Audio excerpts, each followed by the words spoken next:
Hello and welcome to another episode of the Construction Corner podcast. I'm Dylan, I'm your host, and on this episode, we've got a special guest. And Ben, I will talk about the weather today, mainly because it is really freaking nice. And but like last night when I was out for St. Patty's Day, the bar that I was at, I live in the mountains, so they started a fire. They have like wood fireplace, so they were doing the best kind of recycling, which is burning all of the beer boxes to to get the fire going, and doing it with a blowtorch, as well as having the outside fire pits going. But Nice. Matt, my blue collar badass, how are you, man? Doing well. Weather is not great here today, but yesterday was friggin' gorgeous. So I'll take it when I get it. One of those busy weeks. I'm not in studio, which is why I sound like I'm talking through a Coke bottle. Hey man, that's real life for sure. So, all right, guys, today, let's just jump right into it. Today, we've got Dave Greene, who worked for decades as a foreman project manager for Greene Architectural Arts, which is a specialty finishes contracting company responsible for, they did consulting, design, craftsmanship, and he was responsible for estimates, bids, management, all that good stuff for projects up to 11 million, which is actually, that's a very big job for just a specialty finishes contractor, and oversaw both union and non-union work across the nation and internationally. So his projects were from municipal, state, federal, monuments, religious buildings, theaters, 7 state capitals. And there's some pretty cool projects that I really want to dive into on what you worked on and doing restorations and all that kind of really cool stuff that frankly you don't hear too much about, but is super important. And we'll talk and do the whole transition through why he left construction and moved over to health and fitness. Frankly, I mean, this is going to be a big piece of it, and really the burnout that happens, after being in the field for over a decade, just the wear and tear, and really how we can help improve contractors' lives and try to maybe prevent that from happening to your folks. So with that, Dave, welcome to the show. Yeah, thanks, guys. Appreciate you having me on here. Absolutely, man. It'll be interesting to get a fresh perspective on it. We don't often have guys that are no longer directly tied to construction in some form. So I'm looking forward to the conversation. Yeah, it was a bittersweet sort of removal from the field, if you will. I ended up removing myself, but I love the work we did. I love, I like to say, like we were restoring the fabric of America, working on these historical buildings, and it was something that I really held dear to my heart. And there was a lot of inspiration in nearly every single project I worked on. But at the end of it, it was a lot of stress, and I did suffer a lot of burnout. And so I decided to work on something a little more meaningful for me. Ultimately, did a major career shift. Quit my job, divorced my ex-wife, moved from New York back home to Chicago, and started my new endeavor here as a fitness coach, a trainer. That's cool, man. And I want to get into your new life, but I think if you don't mind, I want to at least touch on your old life, right? Yeah. I spent a few minutes on Evergreene's website, and holy shit, man, that's some cool stuff that you were doing there. Yeah, I mean, it really is, the company, I haven't worked for them since 2014. So it's almost a decade out, 8 years out. And I had the pleasure of working on 7 state capitals. Like Dylan said, the company has painted like almost every theater in Manhattan. So we did, the bread and butter was ornamental plaster restoration and decorative paint finishes. And that's everything from straight painting, required, I did the Utah State Capitol. We painted that whole building. We're out there for 22 months. And then all of the decoration in the significant chambers, you got like the Senate, the House of Reps, the Supreme Court, room was there. They have, other ornamental rooms, or what's the word I'm looking for? Ceremonial rooms. and then so there's like 22 karat gold leaf or imitation gold leaf, faux wood finishes, faux stone finishes, murals, and the plaster restoration on top of that, everything from traditional, laying up traditional 3-coat, from lath all the way through to finish. And then how do you recreate ornamental capitals, ornamental crown molding, and all that stuff. That's really cool. There's a college I follow, and I should have prepped better and remembered the name, but they're down southeast United States somewhere, South Carolina, maybe a little lower. Mm-hmm. But they're actually teaching kids, college age kids, how to kind of do the old school plastering and construction art, if you will. So it's really cool to hear about that, what you were doing, and kind of bringing those old buildings back to life. Yeah, the name escapes me too, but I know it's like in North Carolina or something. I know exactly what you're talking about. Yeah. It's a neat place for sure. They're helping the trades, but in a different way than just your standard, run of the mill trade school. Yeah. And it's important too, because like I used to have these stats like right at the tip of my fingers, but like at the turn of the 20th century, there were like 100,000 3-coat plasterers, guys that knew how to like put a finish coat on a wall. And now it's like, maybe 10,000, probably closer to 1,000 nationwide. And if, and like we dealt with union, non-union work. I mean, working in all the different states, you have, prevailing wage jobs on government projects, right? But like the unions are more prevalent in different states. Like in the plasters trade, there's the operative plasters in some states. In other states, it's owned by the bricklayers. And most of these guys are synthetic stucco guys. They do exterior, they're doing EFIS or stucco, but they don't know how to lay up like traditional 3-coat. So I mean, there's a challenge in that trade is all but extinct in this country. So how'd you get into that? It seems pretty specialized, right? Well, the short answer is nepotism at its finest. I worked for my uncle. But the longer, more roundabout answer, he was a very distant uncle. My mom and dad were divorced. I haven't seen my biological father since I was 9 years old, and he was my father's brother. But I went to school ultimately to study art, and I was doing a lot of foundry work. So I was doing bronze and aluminum casting. So I was very familiar with the mold making process, so I was using rubber and silica or silicone and all different kinds of mold making materials, right? And my uncle was doing a sales trip. Like he knows every theater in every town in the country. He's part of an organization. I don't even know if he's retired now or whatever, but he was part of the League of Historic American Theaters. And he could tell you, like, go through like whatever little town on any little map, and he'd be like, oh, there's a theater there. There's a theater there. So anyway, I was going to school on the West Coast, and he was driving through my town, and just out of the blue, he had called me. I mean, I hadn't seen the guy for probably 15 years or something. That was probably 2002. Yeah. So, or 2000. Yeah, probably 2000. And like he hung out, crashed at my house. We went out for dinner, and like 3 weeks later, he offered me the job because he knew I knew how to make the molds, which were necessary for the plaster restoration or the plaster recreation. And and I started as a tradesman with him. He put a paintbrush in my hand, and I was painting, ceilings, walls, and doing, molds, helping his more journeyman or senior plasterers there. And then I worked up through the field. Within a year or two, I was a foreman, and then, did that for a while, traveled for 6 years, consistently. And then I told him, I was like, I can't be on the road anymore, and I need to come into the office. I'm dying out here basically. And then he offered me the project management position, and I did that for almost another 7 years. That's really cool, man. I gotta imagine the travel is brutal for a specialty contractor like that, where you can't rely on, building your own town forever. You're probably on the road constantly.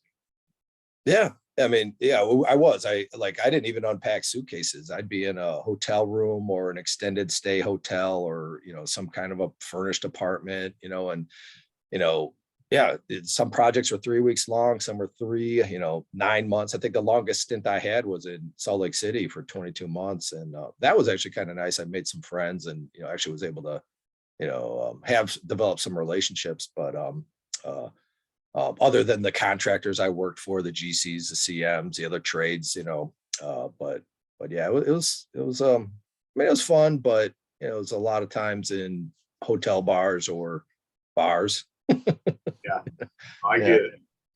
Mhm.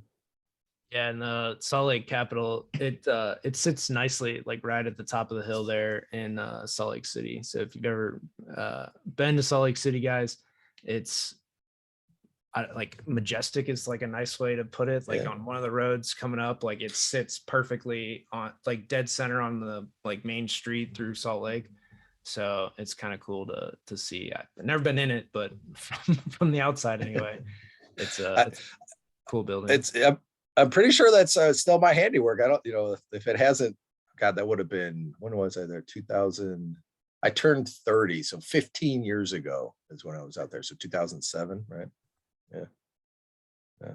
So in some of the work that you were doing, like in lay-in, like gold leaf or some of these others, like kind of walk us through maybe some of the process or techniques for this. Like, and first, I would never have guessed going to like art school, you learn like foundry work for molds and metalworking. Yeah. Like that's like not when I think of when I think art degree.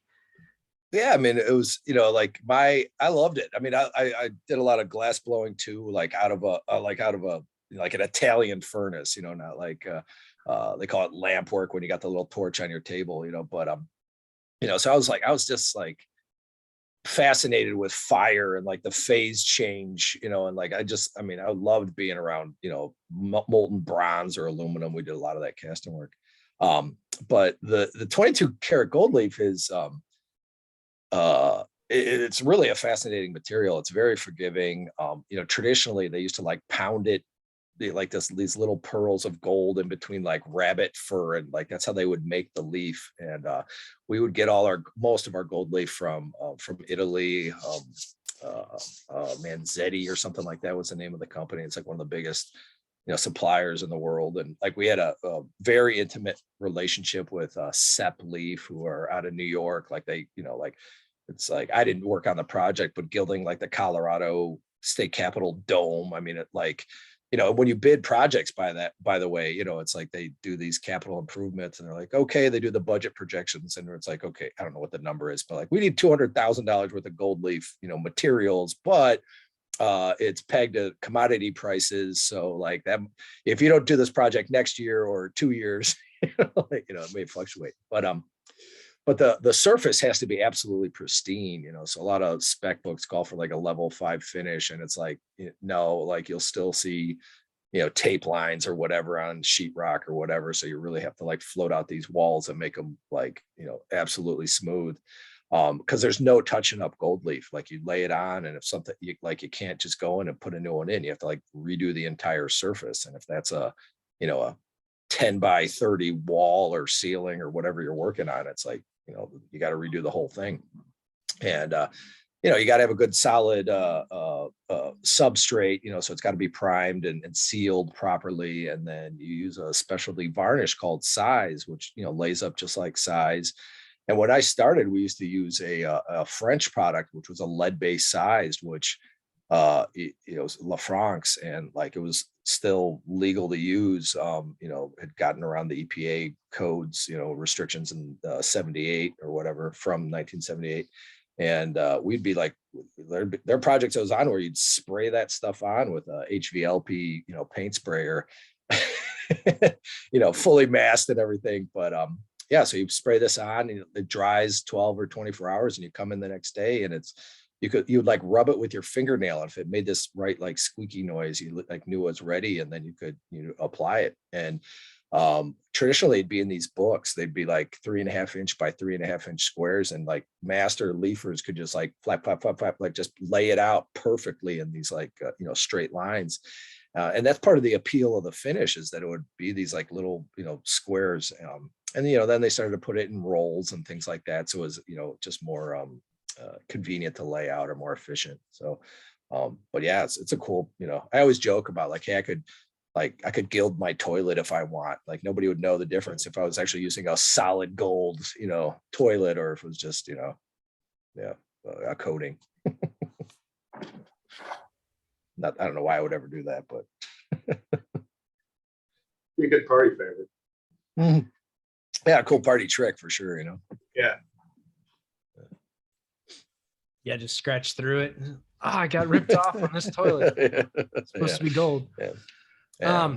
But in some of these specialty finishes and going through it, like just the restoration process for the rest of it, what were maybe some of the bigger restoration pieces, or really, talking about restoring the nation's fabric, like with these state capitol buildings and some of the other buildings that you went into? What was, obviously state capitals, we want to maintain those, but some of these theaters, maybe what was the kind of force behind restoring these old theaters and even Yeah, the capitals?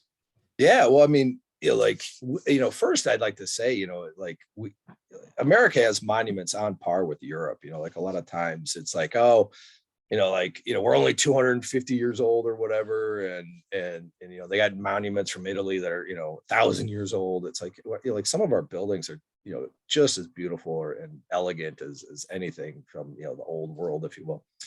But a lot, well, it's interesting because like when you look at state capitals, like they will like, oh wait, we're going to build this building, and they would run out of funds, so they would build this marvelous shell, and the architect would have an original design, and it wouldn't be completed, and some of that it would just be down to the paint. It's like, oh, the architect intended to put murals here, but they were never installed because the project took, I don't know, 100 years ago, it took 5-10 years to build the building, and or whatever it took, and they just ran out of the funding. So now, like, you got two parts of things, like, are we, when we get into restoration, is it restoration or conservation? Like, are we really trying to preserve the actual structure and every, save this brick, don't save that brick, the mortar line joints are all crumbled here, it'd be like, you'd be dealing with state architects, SHPOs or Landmarks Conservancy, and you get into these very involved specifications on what the project actually was, and sometimes you'd be interpreting what the original design was or intent was. And believe me, there's some crazy politics involved with that when you have an architect who's an actual politician, and I mean, literally a politician, not just I know some great architects, but yeah. So anyway, lost my train of thought. So sometimes we put in like new murals in buildings where they're like, okay, the murals were never installed in the rotunda, but like we knew this about his notes, or maybe this was the theme. So like we would design original murals, and the company was like, I believe we were the second entity to put original murals in the US Capitol. So like, so the legacy Evergreen is phenomenal. But so that is like the government, like our actual fabric, like doing those things. But when we get into theaters, a lot of these projects are privately funded, and they may be getting some grants or something, some tax breaks, because they're restoring a historical building through the Landmarks Conservancy or the national parks, or state organizations or whatever. But a lot of the small Main Street towns you get into across America, it's a really interesting dynamic, because like, I don't care if you're like up west in the Northeast or whatever, where it's like old textile towns, or they used to have tanneries or whatever, you get down into the South, and there's a lot of old like logging pine towns, you got like mining towns. It's like you get into Main Street America, and you can kind of see, the industry is left, or left 50 years ago, 100 years ago, maybe 30 years ago, whatever it is. And the town is depressed. And so they'll have some benefactor, whether it's an individual or an organization, that comes in and they rebuild the theater as a catalyst to revitalize the economy. Right. So we're not only like rebuilding the fabric of the country through the actual buildings and monuments, but it becomes a catalyst for commerce, because when the theater opens, Well now, and you know, like we're not just talking about movie theaters, we're talking about performing arts theaters. Like, okay, now there's concerts, now there's shows, you know, and it doesn't matter. Like, you know, big names will come in and do these things. So now people are congregating on Main Street again.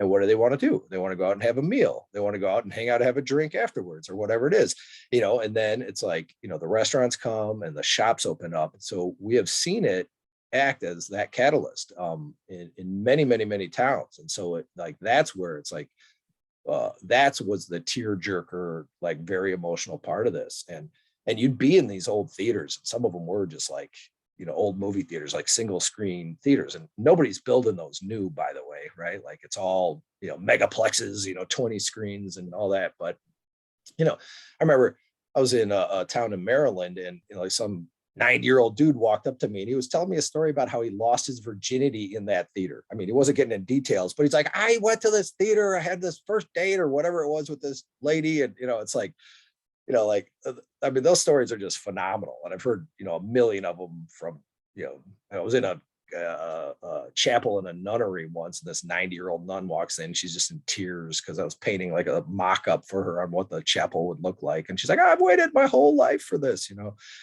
So yeah, so anyway, and when you get into churches, by the way, you know, it's usually the congregation that's, you know, funding it. You know, they might get some tax breaks because it's a monument or, you know, a landmark or something like that. But then they're usually leaning on their congregation for funds to do the work, you know. That's really neat, man. It's not a trade that I've ever had any personal experience with. So I want to touch on a couple of things you said. First of all, I'd be remiss if I didn't jump right in and say that even 100 and some years ago, when they were designing Capitol buildings, they should have gone the design build route, because then the architects would have designed something that they could have afforded to build also. Yeah. We just check that off in this episode there. Yeah. But you know, the historical side of it, there's a lot that goes into that I don't think people recognize. You know, you mentioned SHPO. Personally, at a previous company I worked at, we did a restoration of a state hospital up in Traverse City, and Michigan. SHPO actually made us, we had to reuse a certain percentage of the exterior bricks on the building. And so we actually hired this local dude. It was this old Italian guy and his son. And for months, these guys sat out there and brick by brick, they chipped off the old mortar, cleaned the lead paint off, and stacked them back up for us to reinstall. Can you kind of speak to that? You're on the project management side for a while, so you had to deal with all of that shit, I'm sure. Oh yeah, for sure. The requirements that go into that can be astronomical at times. Oh yeah. Well, and like, how do you bid work like that? You know? Yeah. You know, and like you're begging for some unit prices. It's like, look, you know, like I can give you a ballpark on how many hours, but then like we used to estimate our work on man hours, but it's like, you know, I'm gonna have a union guy come in here, and we'll take photos of all the work he does every single day, you know. And it's tough. I mean, one of the most interesting things we did was, I can't remember the name of the theater, but it was right off Bryant Park in Manhattan, and they had demolished the theater, and they built the one Bryant Park, which is like the Bank of America Tower. That's what it was. I don't know if I'm sure they still own it, but I think it was Bank of America. They got some tax credit or whatever for restoring the theater. And so what they did is they excavated they were calling them artifacts, you know. So like there was a part of the proscenium, which is the ornamental plaster that goes around the theater. It's like the scenium, yeah. Like right in front of it is the proscenium, right?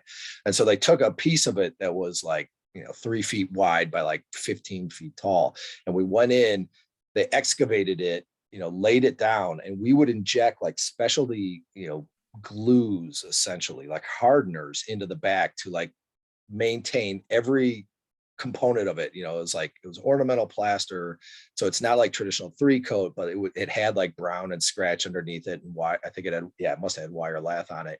And then like we would go in, and then we built like a armature on the back of it. And so this thing is, oh God, 6 inches thick, 3 feet wide, 13 feet tall. And there were other, you know, there's like a big medallion from a wall that was like 4 feet in diameter and other things. And we injected all these hardeners, built this armature on the back, and the way they install it into into the new theater, which is basically a black box theater. And so like there, that's true conservation. Like you cannot alter this, you know what I mean? You can't even like recreate it, but I've been there on projects where yeah, where it's like that, like where they're like they want to do a full MEP upgrade on a historical building from like the 1800s, right? Like we want to put teledata, security, sprinkler, fire, light, power, you know, and they make Swiss cheese out of the wall, but preserve as much as possible, right? And don't, what's the word I'm looking for? Don't damage the original fabric, like that's a big word they use a lot, right?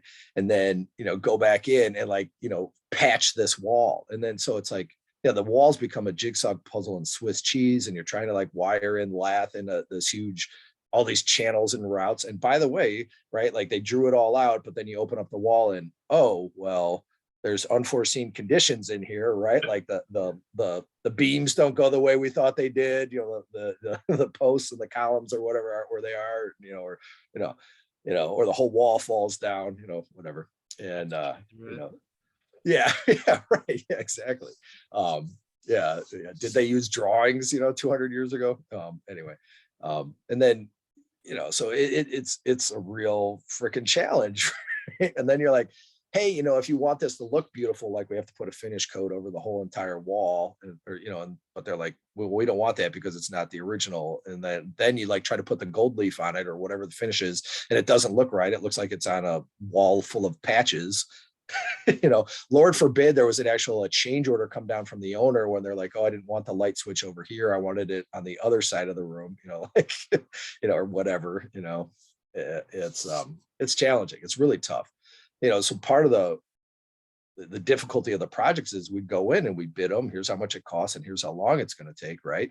And then you're on some project that's going to take 2 years, and we're like literally the last trade in, and they have liquidated damages on the project, and you're like, they're like, why can't you put 10 coats of paint on that wall in a day? Like, why can't you compress your schedule? I'm like, well, I can, but I won't.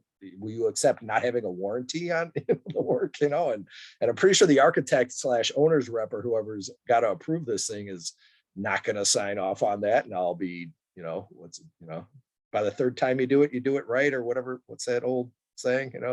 Yeah. Sounds fair. Anyway, yeah. It's really cool on the theater piece that those really become the catalyst for reinvigoration of downtowns. Like I'm thinking here, there's a town pretty close to me that has that same thing, right? It's got the old town square, it's got some monuments, it's got the pool like right across from the square downtown.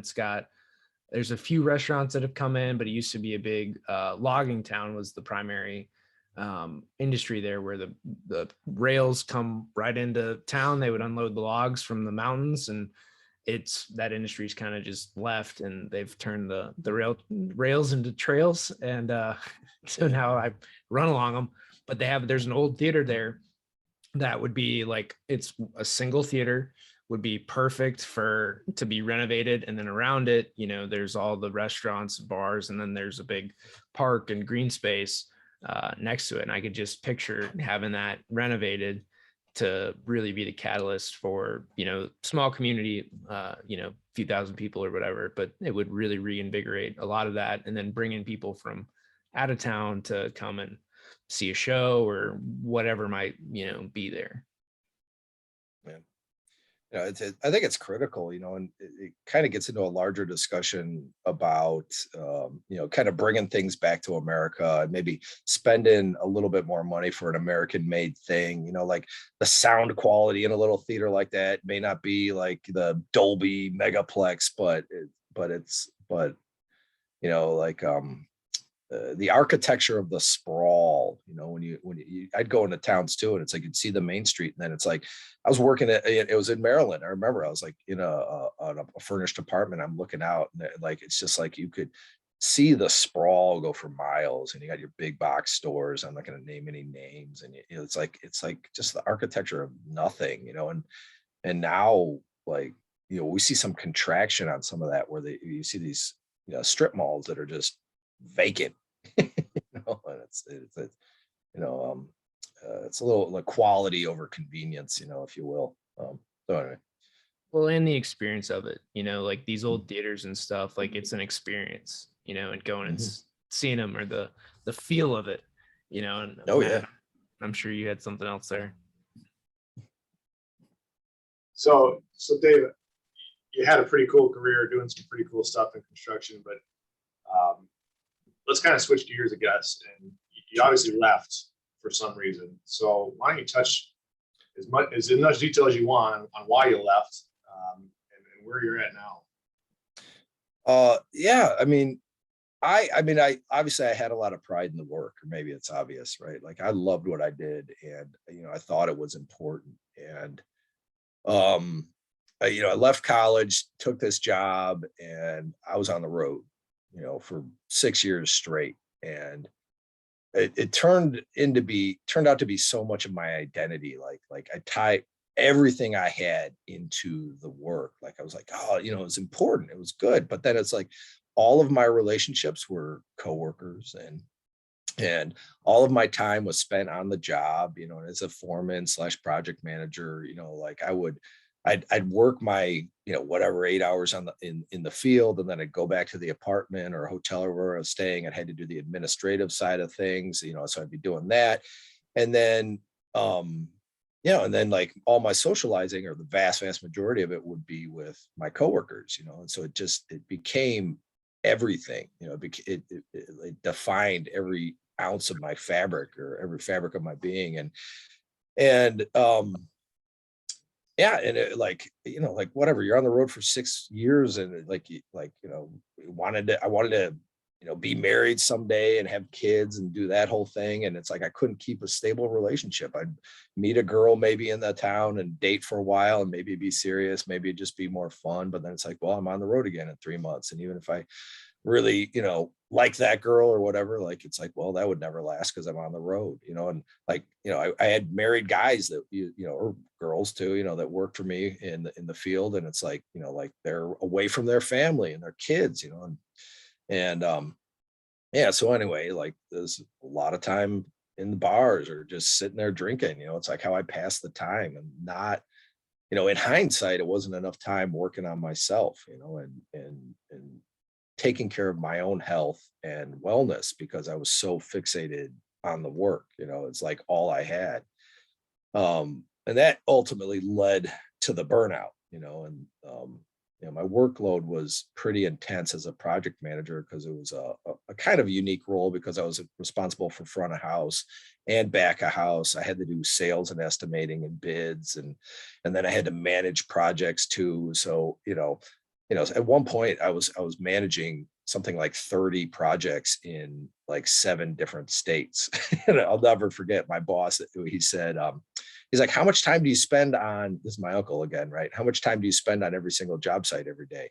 And I was like, well, I was in Manhattan. Obviously, I was like, well, that one's in Brooklyn, and that I'm working in Albany. I got a job down in Virginia. I got some jobs in DC, and so like I try to rotate through these ones, at least spend 4 hours a week on these ones. Like I get up to Albany, whatever, every month, or whatever the requirement was at that time. And he looked at me and he said, you need to visit every single job every single day. And I said, well, that's impossible. He's like, with that attitude, it is. And I was like, no, it's actually impossible. One's in Albany, one's in Richmond, there's some out in Jersey, but so it was a combination of, like my own not prioritizing myself, and that spiraling into, a little bit of depression, definitely a lot of drinking, and just the most succinct way I ever heard project management defined was the management of unrealistic expectations.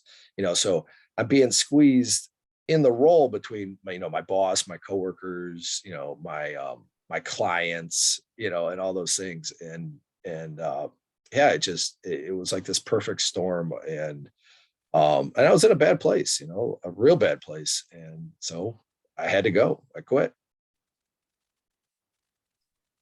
I get it. I traveled extensively for about a decade a while back, and when you're bouncing around from hotel to hotel, there's not really much else to do other than get drunk or drink, Yeah. you know, just drink till you got to go to sleep and then get up and do it Yeah. again.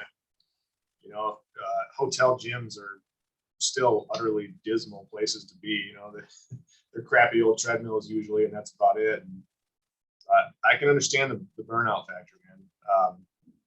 So you left, you made a huge life change, and what did you step into?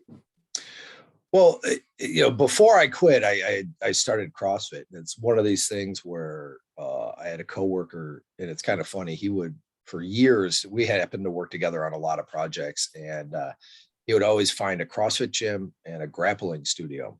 And he's like, "Oh, you got to try it. You got to try it." And I'm like, "Nah, nah, nah, nah." And we were good buddies. We'd hang out at the bars or whatever, but he would always like do his work and then go get his workout in.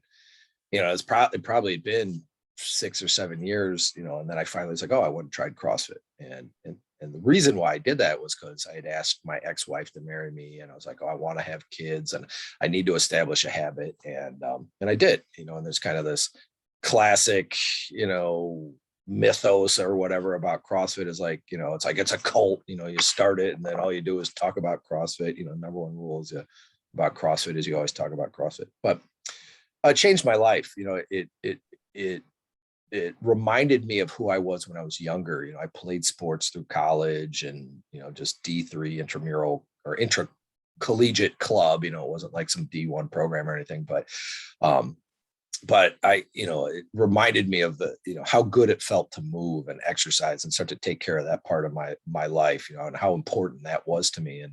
And it became part of my routine. I was still working. I had to be on job sites, 7 o'clock in the morning. So I would go do workouts at like 5:30. And I used to walk around Manhattan with like my messenger bag for work and my gym bag, just, all the time. And then I found,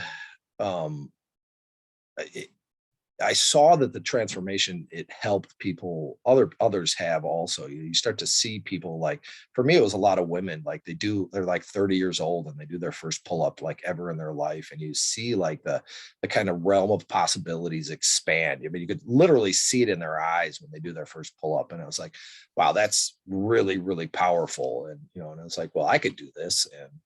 And I started to look into training and being a coach. And I did like an apprenticeship, whatever, in Jersey City at CrossFit Jersey City. And then I was getting really disgruntled with work. So I started to make some maneuvers to open my own gym. And originally I was going to do that on the East Coast. And then I was having a conversation with my mom. My marriage was falling apart too. And she's like, "Well, why the hell are you staying there? You quit your job." And so I ended up moving back home to Chicago.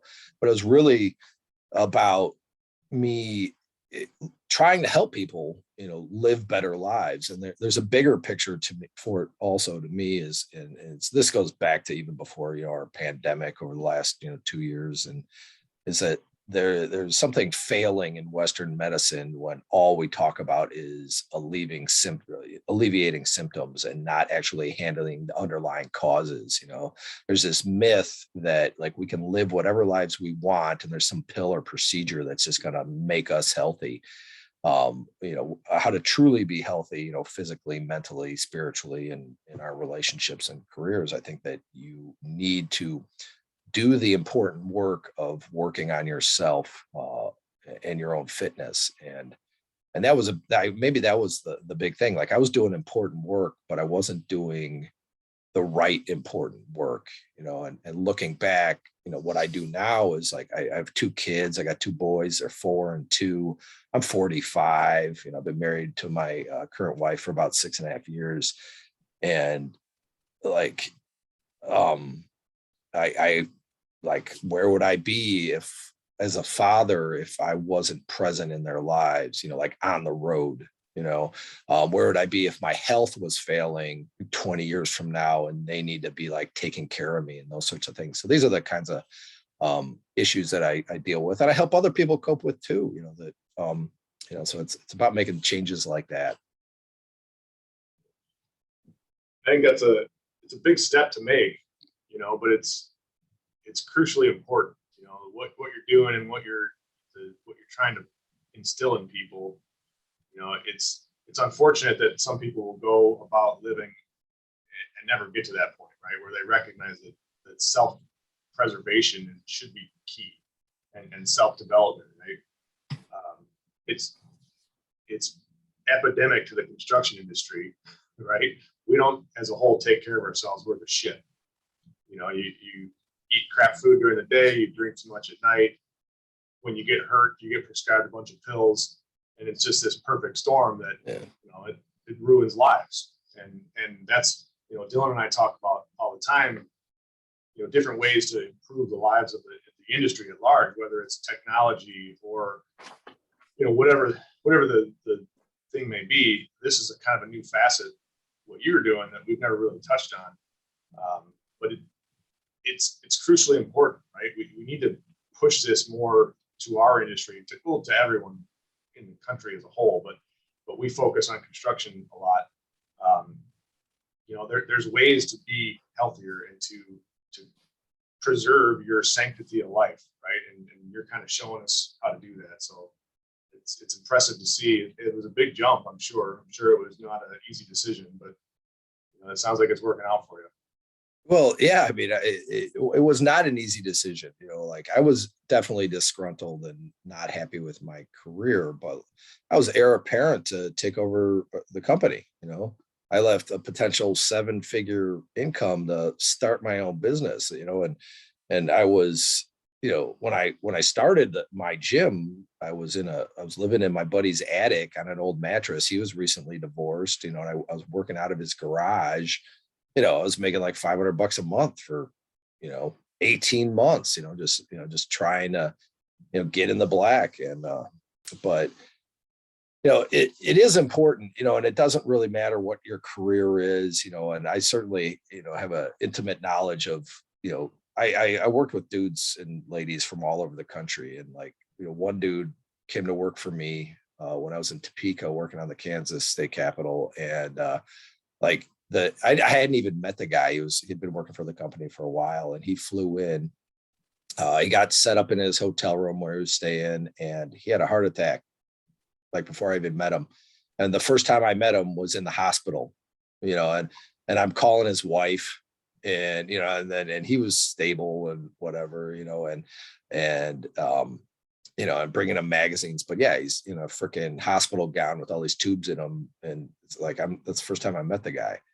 And I have plenty of people. It's like, well, how many times have you been married? And their, you know, health is less than ideal, you know, and it's pretty obvious. But it's not like you got to go out and like join a CrossFit gym or, you know, or do anything crazy. I mean, you're talking about hotel gyms. It's like there's plenty of work you can do in 15, 20 minutes a few times a week to, you know, take care of your physical health and the benefits that come from just a very basic routine, like your confidence, you know, and like whatever, we're a bunch of construction dudes and we're tough and all this and that. But it's like, you care about what you look like. You care about how your wife looks at you and what she thinks when she's looking at you. And, you know, if you feel like a piece of crap or, you know, like you're not going to be the best worker. You know, our egos get inflated. You know, I've been there even as a gym owner. I'm like, I don't need to work out, you know, like, you know, or like whatever, it's good enough. And it's like, you know, when I started doing CrossFit, it's like, I wanted to have kids, but like, I didn't finish this part of it. Like, but I didn't want to be the dad that like throws the ball for 90 seconds in the backyard. Then I got to go sit on the porch, you know, like what kind of quality relationship would I have with my children if that was what it was? And I mean, this is kind of speaking to a larger crisis, I think, that's going on with, you know, men, and I'm a man, so I have to speak from this advantage, but like I was raised by my mother, you know, like there's a crisis of like not a lot of real males. We have like generations of boys that have been raised by women and don't know what it means to be a real man, you know. So like, you know, some of these dudes out here, like, you know, sitting there drinking your beers or whatever around your kids, it's like we got to do better, you know. If you have problems with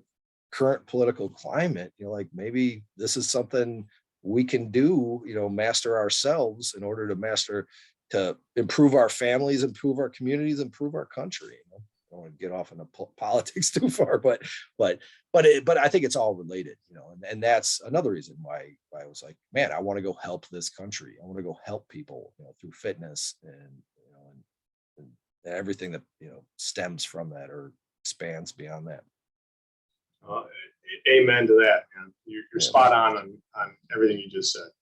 We could go down a rabbit hole in politics and in the current state of affairs, but Yeah. Talk for days for sure. I'm with you there, though. Dave, where can they find you? Yeah, so you can always hit me up. My gym is just outside Chicago. It's CrossFit Spiro, Spero. The website's CrossFitSpiro.com. My email is Dave at CrossFit Spiro. My Instagram is Coach_Dave Greene. Those are the main ways to hit me up. Email is probably the best. I don't have my own podcast or anything like that. I'm just kind of jumping into some other people right now, but like I'm here to help anybody. I don't care where you are in the country.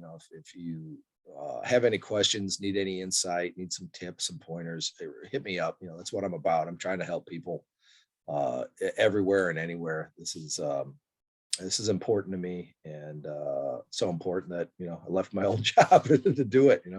And yeah, so that's it. That's awesome, man. I really appreciate you coming on. I like what you're doing. I have some personal ties to the Chicago area. I was born in Hinsdale and lived in Downers Grove and Darien. What? I was born in Hinsdale and I live in Elmhurst. Okay. Were you born in what year? Sanitarium? No, I wasn't, but my sister was. I was born in Elk Grove Village at Alexian Brothers Hospital. My parents lived up in Wooddale when I was born. But all my nieces and nephews and everybody were born at LaGrange. Yeah. I had to pull out my birth certificate a couple weeks ago to go visit a prospect, and right there on the fucking top of it says Hinsdale Sanitarium and Hospital. Yeah. It's I think it's Advent Healthcare now. It's not no longer. I don't think they still call it Hinsdale Sam. But did you go to Hinsdale Central or Hinsdale South? No, I actually moved. We left when I was 3rd or 4th grade. How old are you? 42. We left in 90. Yeah, geez. So you're just I graduated in 94. So yeah. Yeah, you're just a couple of years behind me. That's interesting. So that's so funny. Small world. Small world. Do you go to like were you going were you in Hinsdale proper? Like I went out to I lived in Gulfview, like right across from Hinsdale Central. So I went to Westview and Marker and all those schools. Yeah, we lived in Downers Grove and then Barry. Oh, okay. Gotcha. Downers. Okay, yeah. Well, my stepfather, my dad, he grew up in Downers, but that's so funny. Small world. Yeah, man. Awesome. But anyway, thanks for coming on, man. You're not I appreciate it. Thanks for having me. You're not our average guest by any means, but I think it's a cool story to tell, and it's a super important message that you're putting out there that we all need to be pushing more heavily than we are throughout not just our industry, but like you said, throughout the whole damn country. The larger kind of touchy-feely side of this is like just being like accepting mediocrity. I can't do that anymore. Like I need to see how far I can push it. With my health, with my relationships, with my career. And to be the best person I can be in all facets. And I hope I can help people do that, inspire people to do that, or at least think about it. Yeah, absolutely. For sure. Dave, thank you for coming on. To recap our wide-ranging episode is one, the buildings and monuments that you've worked on. I mean, you can hear that passion come through, the true craftsmanship that we've talked about on many episodes that really is lacking throughout the country, and to have people that are true craftsmen and really bringing back some techniques and materials that you don't often see anymore, I think is truly impressive what you have done. And again, to restore and repair and update some of the to do work in the nation's capital is again a very impressive project to be a part of. It's going to be here for a long time, as well as most of these Capitol buildings, and to keep them in pristine working condition, to really repairing and bringing back communities in a lot of small towns. I think that's something that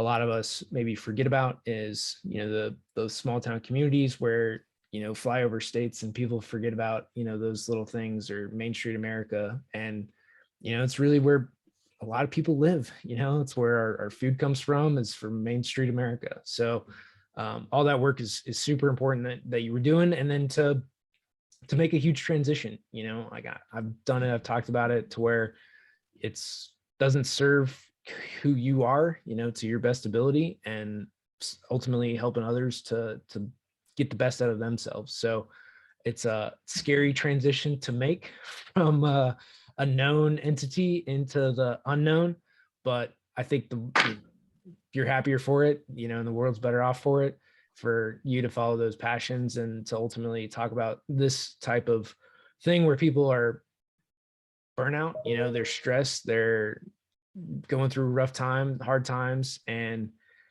nobody needs to really do that, and to meet a guy in the hospital bed.